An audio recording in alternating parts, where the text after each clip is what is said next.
You're watching Pick of the Flicks with Tony Douglas, and welcome to my Rating the Movies web series, where I take a movie, be it new release, retro favourite, cult flick or classic, and give it a star rating out of 5. On with the show.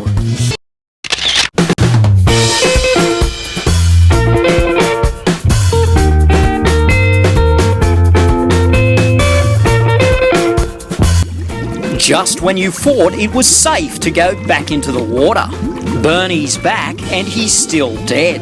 Wow, what a poster tagline, and if that wasn't enough to bring fans back for more, the trailer tried even harder with its catchphrase, America's favourite stiff is back. Well, I guess no one does dead like Bernie. Hi and welcome to Rating the Movies with Tony Douglas, and my review of the comedy sequel, Weekend at Bernie's 2, starring once again Andrew McCarthy, Jonathan Silverman, and of course Terry Kiser as Bernie.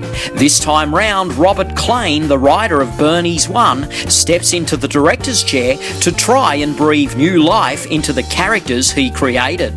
The bottom line, however, is that Bernie's 2 probably should never have happened, because realistically there was nothing else left to explore. Why? Because the original film milked its one gag for everything it could.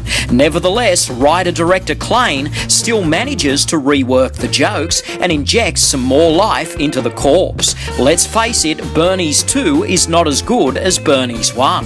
The originality of the story has gone, and it's clear that the film is struggling at times for fresh gags. Having said that, it's not through lack of trying, and Bernie's 2 is a fair attempt at a difficult sequel.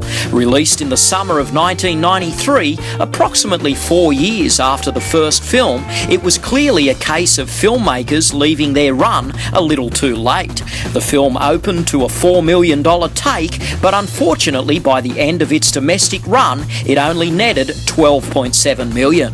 This was less than 50% of the first film's domestic haul. Maybe if they had have struck while the iron was still hot, let's say in the summer of 1991, the box office would have been much better, regardless of the film's quality. Continuing on where the first film left off, Larry and Richard return to New York, only to discover that they have been blamed for Bernie's $2 million insurance scam.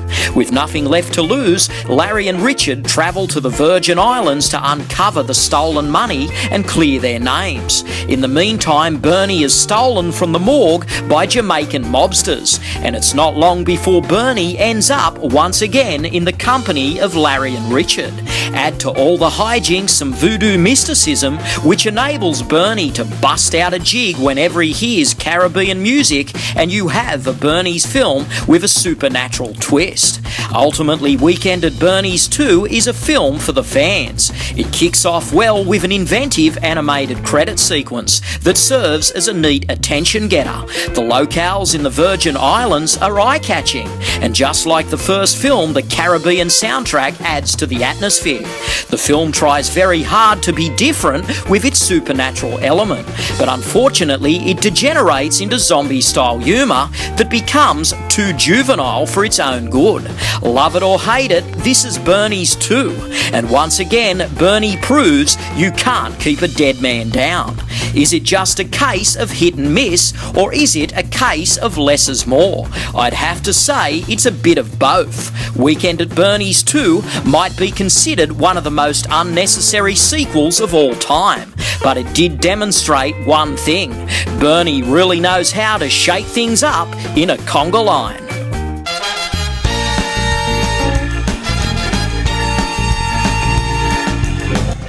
My rating for Weekend at Bernie's 2 is 2 stars. So what do you think about the movie? Do you love it?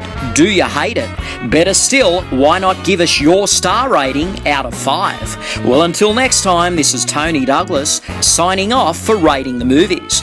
But before you go, don't forget to like, comment and subscribe. Thanks for watching, and I'll catch you later.